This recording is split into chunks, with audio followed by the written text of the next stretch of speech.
Pero cuando llegó la 851ª noche, ella dijo, le entregó ella los dos deliciosos patos enteros, continente y contenido, y los tomó él y se fue por su camino.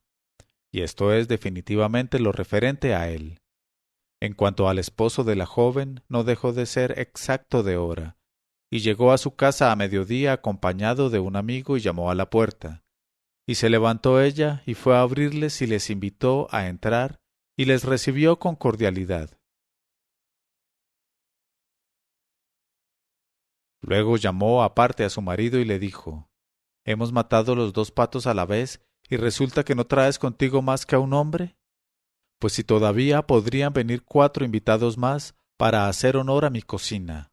Vamos, sal y ve enseguida a buscar a otros 2 amigos tuyos o hasta 3 para comer los platos». Y el hombre salió dócilmente para hacer lo que ella le ordenaba.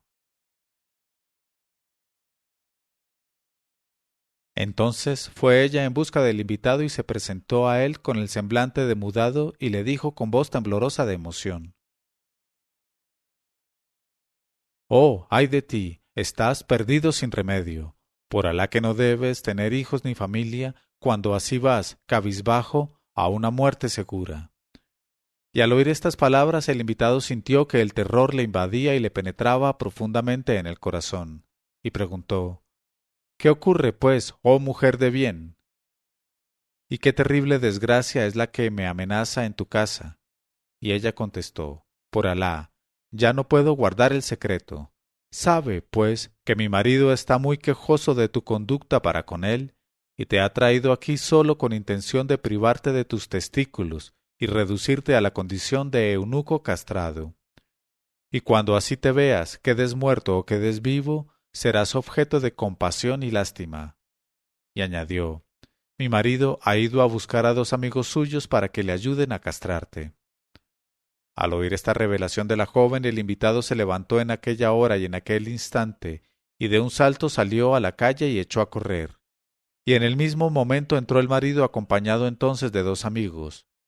Y la joven le recibió exclamando: «¿Para qué me di tan malos ratos? ¿Para qué me di tan malos ratos? Los patos, los patos». Y preguntó él: «Por Alá, ¿qué pasa y a qué vienen esos arrebatos? ¿A qué vienen esos arrebatos?». Ella dijo: «¿Para eso hice tan buenos platos? ¿Por qué me di tan malos ratos? ¡Ay, desgraciada de mí! Los patos, los patos». Él preguntó: «¿Pero qué les ocurre a los patos? Por Alá, cállate y no toques arrebato, y dime qué les ocurre a los patos. Si no, te mato. Si no, te mato». Ella dijo: «No seas pasguato, no seas pasguato. Échales un galgo a los patos, échales un galgo a los patos». Tu huésped se los llevó pensando que le salían baratos y se escapó por la ventana hace un rato. Y añadió: «Hemos sido unos mentecatos». Al oír estas palabras de su esposa, el hombre salió a la calle a toda prisa y vio que su invitado corría a más no poder con la túnica entre los dientes.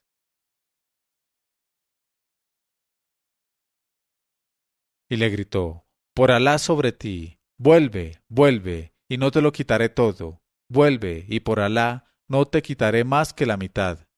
Quería decir con eso, oh rey del tiempo, que no se quedaría más que con un pato y le dejaría el otro pato. Pero al oírle gritar de tal suerte el fugitivo, convencido de que sólo le llamaba para quitarle un compañón en vez de los 2, exclamó, sin dejar de huir: «¿Quitarme un compañón? No te relamas, buey. Corre detrás de mí si quieres arrancarme uno de mis compañones». Y tal es mi historia, oh rey de la gloria. Y al oír esta historia del carnicero, el rey por poco se desmaya de risa, tras de lo cual se encaró con el bufón y le preguntó: «¿Le quitamos un compañón o le dejamos con los 2?». Y dijo el bufón: «Dejémosle sus compañones, porque quitárselos sería poco, y a mí me tiene eso sin cuidado». Y el sultán dijo al hombre: «Retírate de nuestra vista». Y cuando el hombre se retiró hasta la fila de sus compañeros, se adelantó el cuarto fornicador que suplicó al sultán le concediera el mismo favor con la misma condición. Y cuando el sultán le dio su consentimiento, el cuarto fornicador, que era el clarinete mayor, el mismo que había pasado por ser el ángel Israfil, dijo: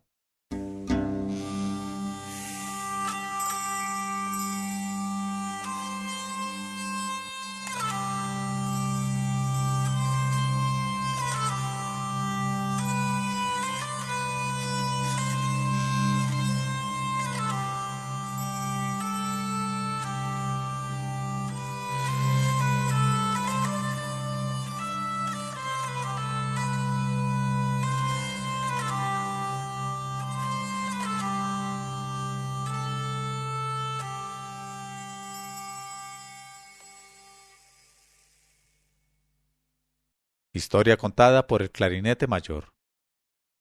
Cuentan que en una ciudad entre las ciudades de Egipto había un hombre de edad ya avanzada que tenía un hijo púber, galán, holgazán y solapado, que no pensaba mañana y noche más que en hacer fructificar la herencia de su padre.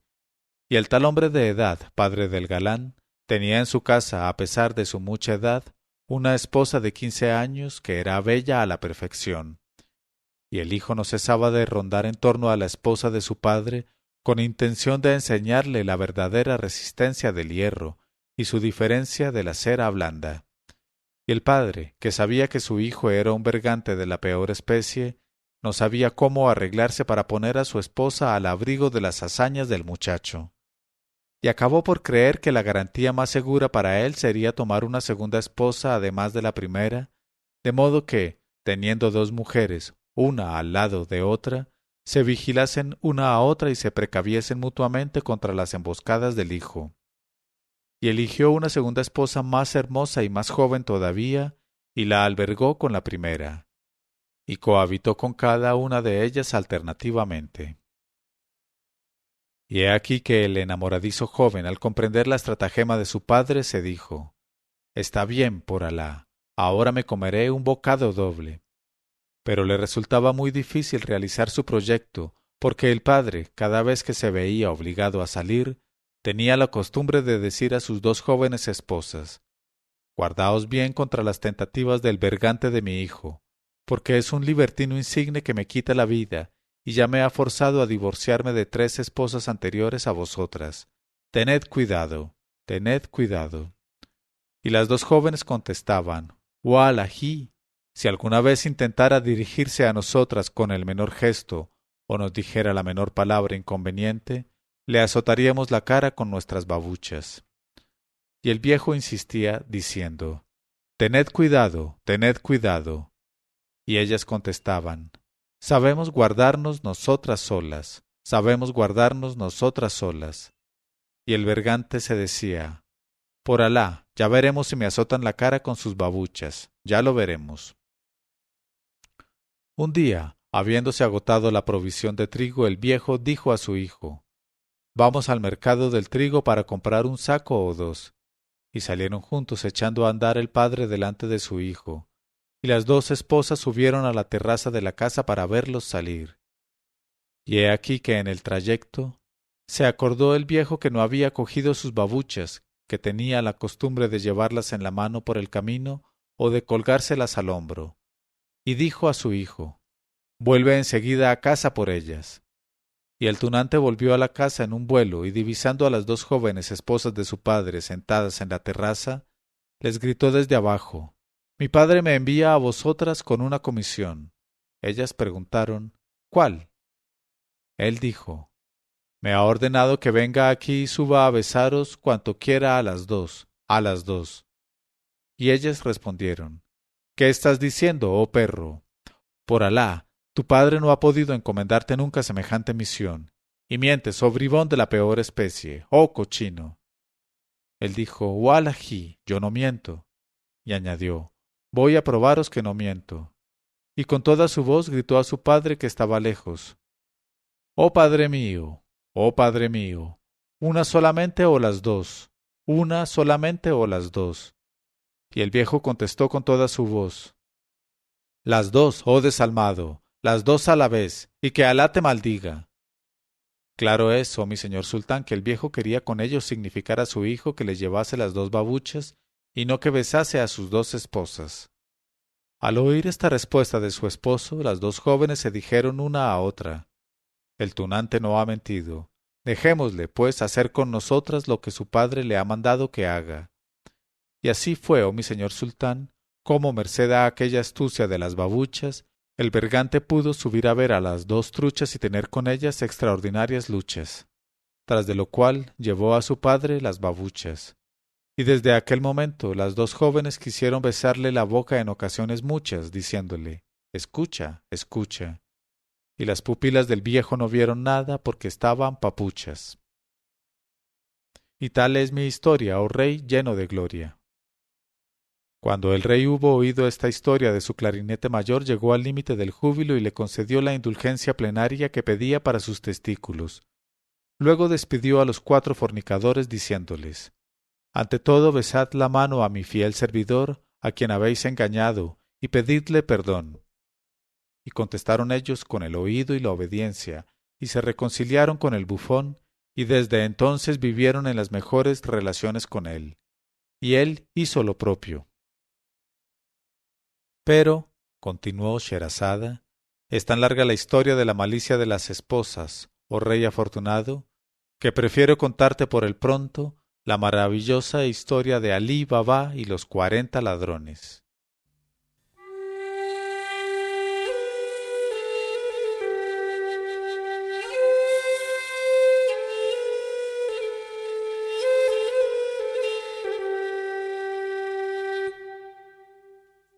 Historia de Alí Baba y los 40 ladrones. Y Sherazada dijo al rey Shahriar: he llegado a saber, oh rey afortunado, que por los años de hace mucho tiempo y en los días del pasado ido, había en una ciudad entre las ciudades de Persia 2 hermanos, uno de los cuales se llamaba Casim y el otro Alí Baba. Exaltado sea aquel ante quien se borran todos los nombres, apelativos y motes, y que ve las almas en su desnudez y las conciencias en su profundidad, el Altísimo, el dueño de los destinos. Amén. Y prosiguió: cuando el padre de Casim y de Alí Baba, que era un pobre hombre vulgar, hubo fallecido en la misericordia de su señor, los 2 hermanos se repartieron con toda equidad en el reparto lo poco que les había tocado de herencia. Pero no tardaron en comerse la exigua ración de su patrimonio, y de la noche a la mañana se encontraron sin pan ni queso, y muy alargados de nariz y de cara. Y he ahí lo que trae el ser tonto en la primera edad y olvidar los consejos de los cuerdos. Pero el mayor, que era Casim, al verse a punto de derretirse de inanición en su piel, se puso pronto al acecho de una situación lucrativa. Y como era avisado y estaba lleno de astucia, no tardó en entablar conocimiento con una alcahueta, alejado sea el maligno, que, después de poner a prueba sus facultades de cabalgador y sus virtudes de gallo saltarín y su potencia de copulador, le casó con una joven que tenía buena cama, buen pan y músculos perfectos, y que era cosa excelente. Bendito sea el retribuidor. Y de tal suerte, además de refocilarse con su esposa, tuvo él una tienda bien provista en el centro del zoco de los mercaderes, porque tal era el destino escrito sobre su frente desde su nacimiento. Y esto es lo referente a él. En cuanto al segundo hermano, que era Alí Baba, he aquí lo que le sucedió. Como por naturaleza estaba exento de ambición, tenía gustos modestos, se contentaba con poco y no tenía los ojos vacíos. Se hizo leñador y se dedicó a llevar una vida de pobreza y de trabajo. Pero a pesar de todo supo vivir con tanta economía a merced a las lecciones de la dura experiencia, que pudo ahorrar algún dinero, empleándolo prudentemente en comprarse primero un asno, después 2 asnos y después 3 asnos, y los llevaba a la selva consigo todos los días, y los cargaba con los leños y los haces que antes se veía obligado a llevar a cuestas. Convertido de tal suerte en propietario de 3 asnos, Alí Baba inspiró tanta confianza a la gente de su corporación, todos pobres leñadores, que uno de ellos tuvo por un honor para sí ofrecerle su hija en matrimonio. Y en el contrato ante el cadí y los testigos se inscribieron los 3 asnos de Alí Baba por toda dote y toda viudedad de la joven, quien, por cierto, no aportaba a casa de su esposo ningún equipo ni nada que se le pareciese, ya que era hija de pobres. Pero la pobreza y la riqueza no duran más que un tiempo limitado, en tanto que Alá el Exaltado es el eterno viviente. y gracias a la bendición, Alí Baba tuvo de su esposa la hija de leñadores, niños como lunas, que bendecían a su Creador, y vivía modestamente dentro de la honradez, en la ciudad, con toda su familia, del producto de la venta de sus leños y haces, sin pedir a su Creador nada más que esta sencilla dicha tranquila. Un día entre los días, estando Alí Baba ocupado en cortar leña en una espesura virgen del hacha, mientras sus asnos se pavoneaban paciendo y regoldándose no lejos de allí en espera de su carga habitual, se hizo sentir en el bosque para Alí Baba la fuerza del destino. Pero Alí Baba no podía sospecharlo, pues creía que desde hacía años seguía su curso su destino.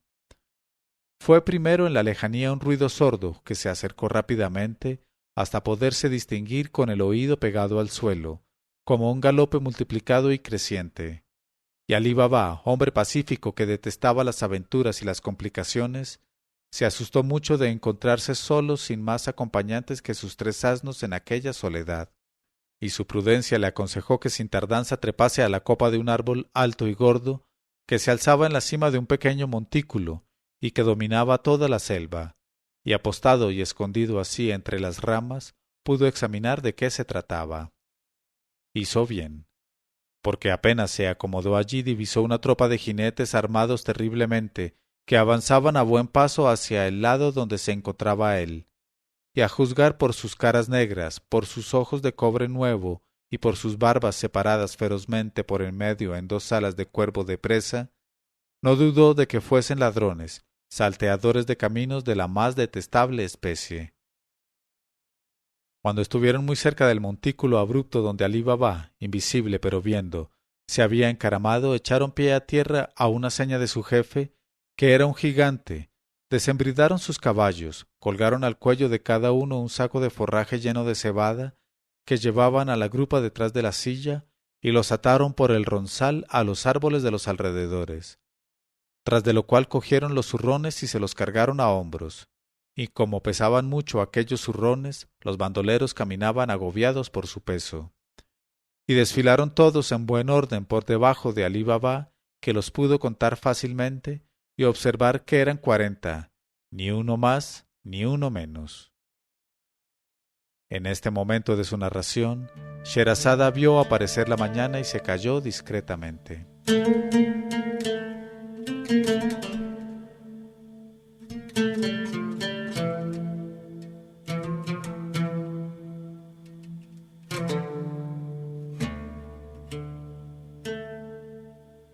Leyó Mauricio Duque Arrubla. 1001noches.co 1001noches.co